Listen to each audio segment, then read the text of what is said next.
What does it truly mean to be great? In today's world, greatness often feels tied to achievements, power, or influence. We admire leaders who inspire, entrepreneurs who transform industries, and athletes who break barriers.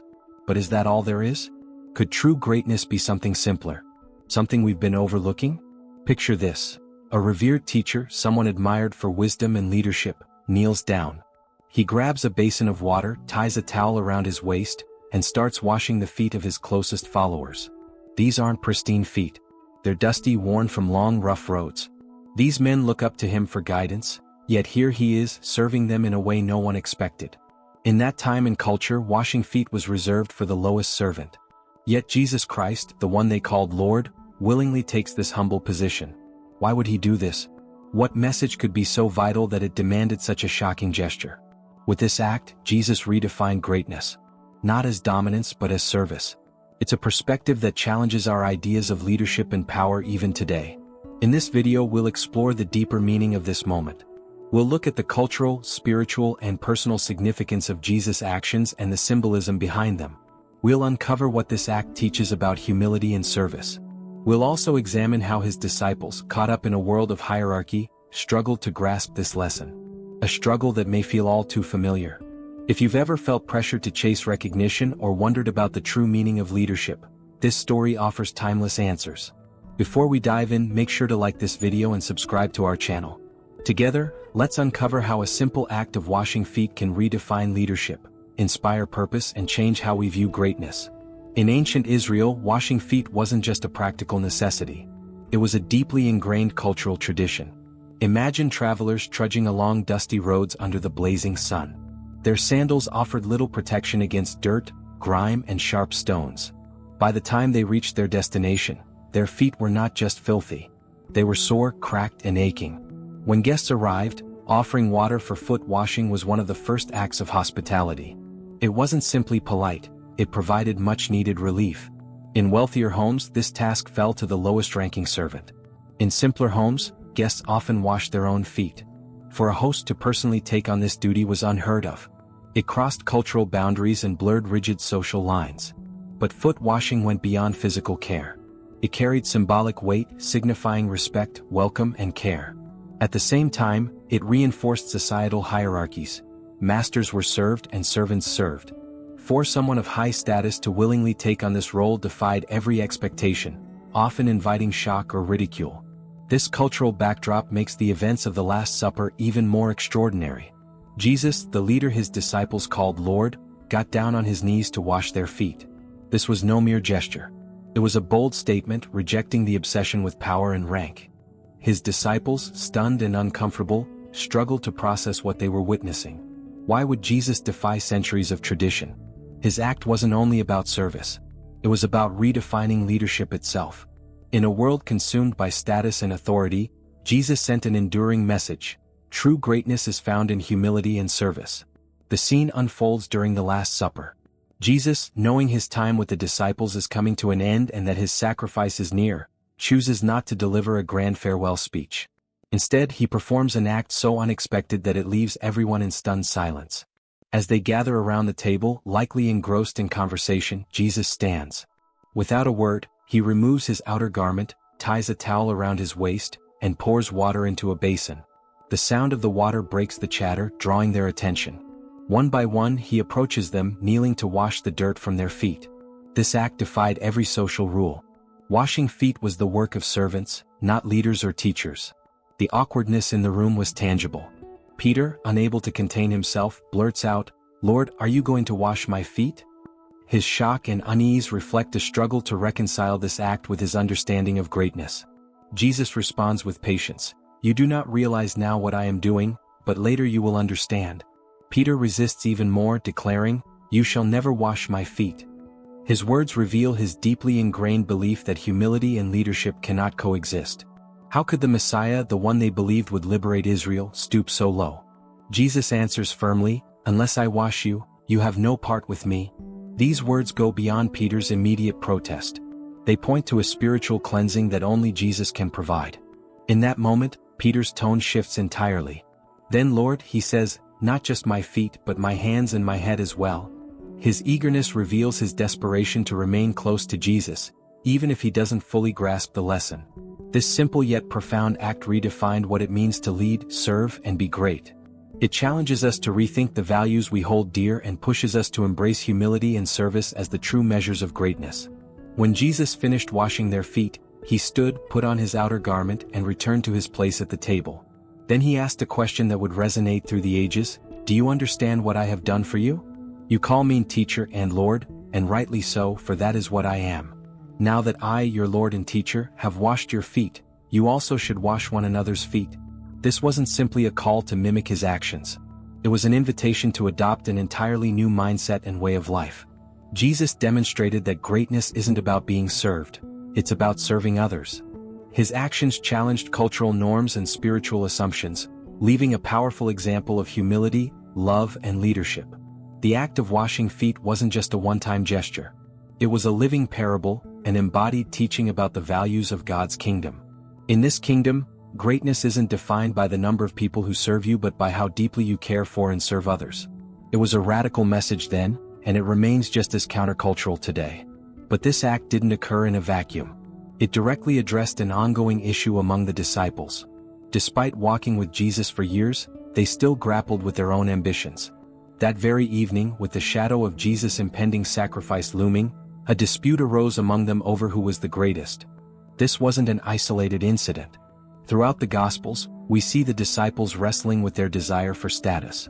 James and John once asked Jesus privately for the honor of sitting at his right and left hand in glory. Peter often sought to prove his loyalty and dedication, claiming he would never abandon Jesus. These moments highlight a fundamental misunderstanding of what it meant to follow him. To them, greatness was about prominence and position, reflecting the societal norms they had grown up with. In response to their argument, Jesus didn't rebuke them harshly. Instead, he chose an act so unexpected and countercultural that it left an indelible mark. By kneeling to wash their feet, he redefined greatness. Not as rising above others but as lowering oneself to serve them. Jesus didn't stop with the act itself. After finishing, he addressed their ambitions directly. In the Gospel of Luke, he said, "The kings of the Gentiles lord it over them, and those who exercise authority call themselves benefactors. But you are not to be like that. Instead, the greatest among you should be like the youngest, and the one who rules like the one who serves." The disciples must have been stunned. They lived in a culture where leadership was about command and status, and climbing the social ladder defined success. To lead was to assert authority, not to serve. Yet here was Jesus, overturning their entire worldview. His words and actions revealed that, in God's kingdom, true greatness isn't about power or privilege but about humility, love, and service. Jesus wasn't condemning their desire to be great, he was reshaping it. Their ambition wasn't the problem. It was how they understood greatness that needed to change.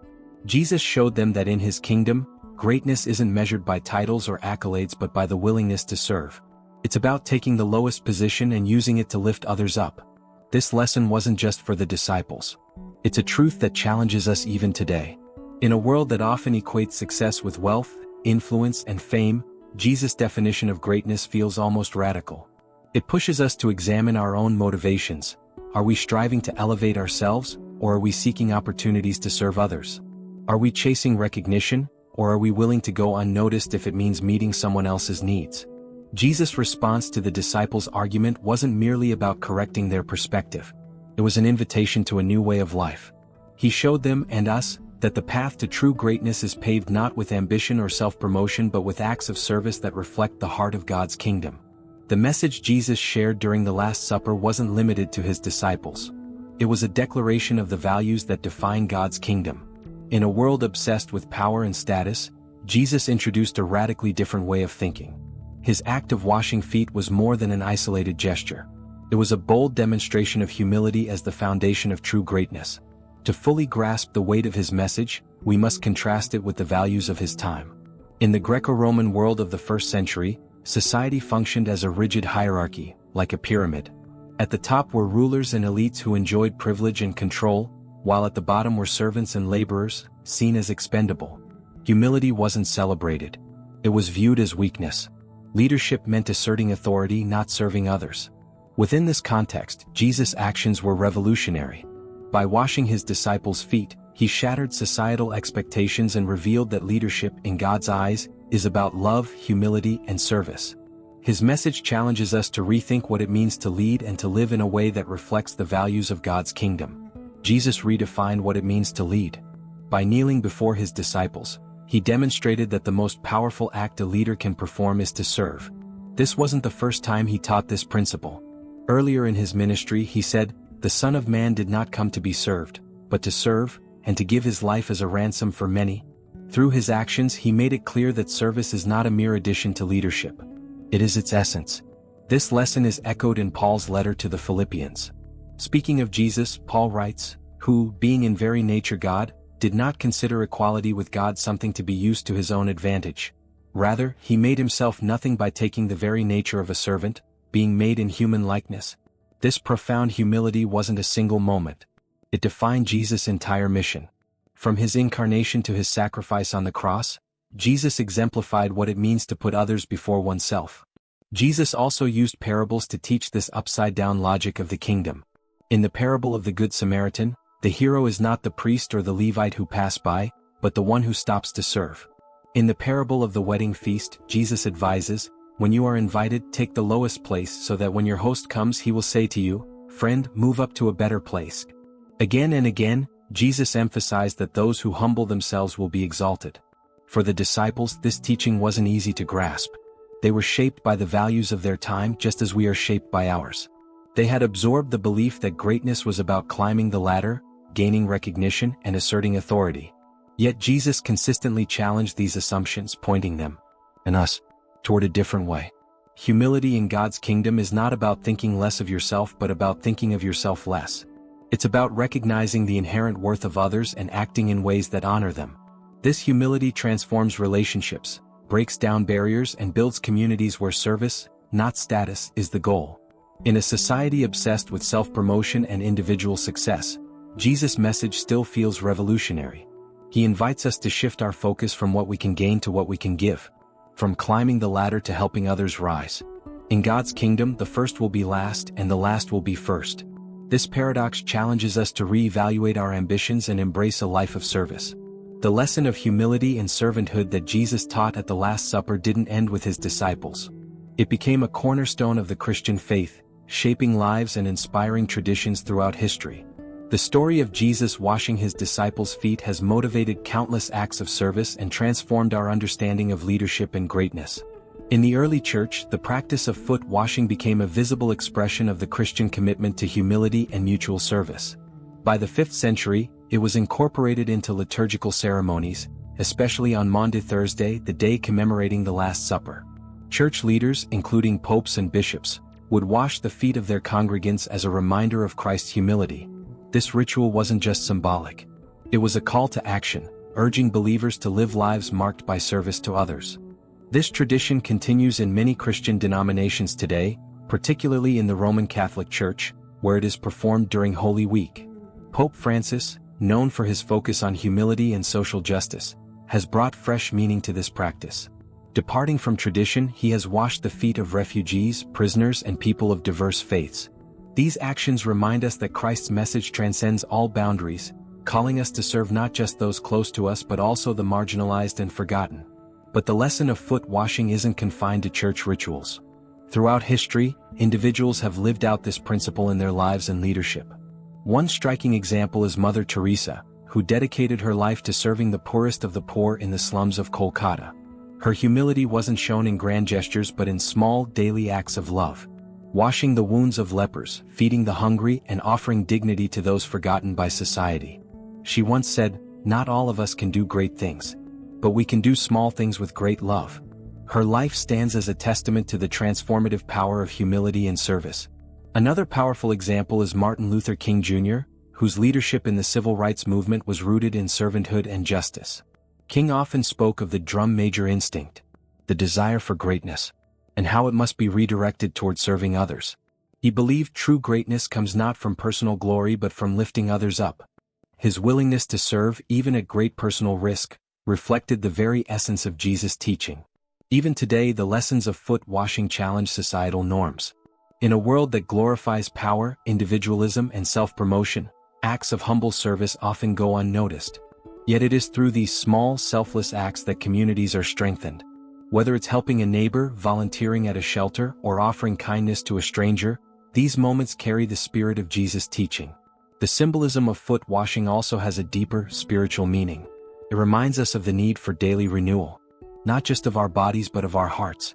Just as Jesus washed the dust from his disciples' feet, we are called to cleanse ourselves of pride, selfishness, and anything that separates us from God and others. Humility isn't a one-time act, it's a way of life. As we reflect on this practice, we're invited to ask ourselves, how can we embody the spirit of foot washing in our daily lives? What small acts of love and humility can we offer to those around us? Whether through personal actions, historical examples, or traditions, the message remains the same. True greatness is found in serving others.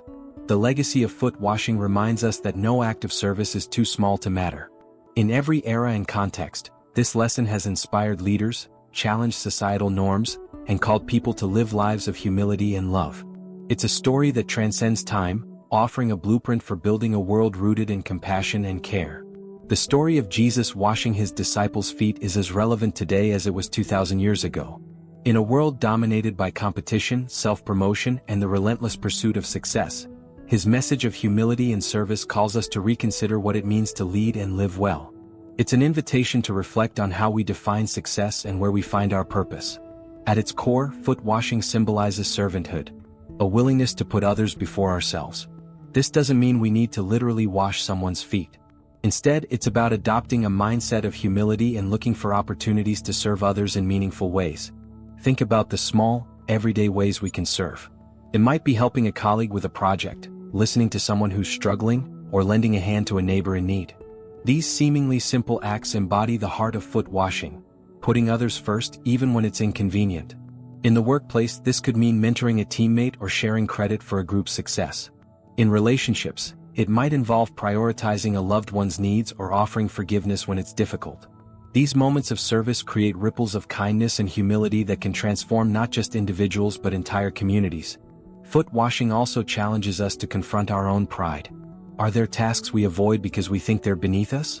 Are there people we overlook because we feel they don't deserve our time or attention? Jesus' example invites us to set aside these barriers and embrace a life of radical humility. By doing so, we not only honor his teachings but build deeper, more meaningful connections with those around us. Modern society often measures greatness by achievements and accolades, but Jesus redefines success as lifting others up and meeting them where they are. This redefinition challenges us to live differently, to lead by serving, and to find fulfillment in acts of love and humility. Even global figures have embraced this concept. Mahatma Gandhi once said, "The best way to find yourself is to lose yourself in the service of others." Like Mother Teresa and Martin Luther King Jr., Gandhi reminds us that the greatest legacies are built not on self-interest but on selflessness. As we reflect on Jesus' act of foot washing, we're reminded that no act of service is too small to matter. Whether it's volunteering at a local shelter, supporting a friend in crisis, or simply offering a smile to a stranger, these moments carry the essence of Jesus' teaching. They remind us that true greatness lies not in being served but in serving others. This teaching also invites us to take a closer look at our communities and ask, where is there a need for humility and service? Is it in our schools, workplaces, or even our families? By embracing this mindset, we can become agents of change, bringing light and love into the darkest corners of the world. Ultimately, the lesson of foot washing is a call to live with purpose and intention. It challenges us to rise above the noise of self-centered ambition and choose a life of servanthood instead. By following Jesus' example, we can create a world that values connection over competition, compassion over pride, and service over status. As we close, let's take a moment to reflect on the profound lesson of Jesus washing his disciples' feet. What would our lives look like if we truly embraced this teaching? Imagine families where each member seeks to serve the others, workplaces where leadership is defined by care and collaboration, and communities where people lift one another up instead of competing for the spotlight. This is the vision Jesus painted. A kingdom where love, humility, and service are the highest ideals. Living this way isn't always easy. It requires confronting our pride, letting go of the desire for recognition, and embracing a lifestyle that often goes unnoticed. But as Jesus showed us, it is in these small, selfless acts that true greatness is found. So, how can you apply this lesson in your own life? Perhaps it's by serving someone in your family, helping a friend in need, or simply offering a kind word to a stranger. Maybe it's about examining your ambitions and asking, am I seeking to elevate myself, or am I lifting others up? Whatever the act, remember that every moment of service, no matter how small, carries the spirit of foot washing. We'd love to hear your thoughts.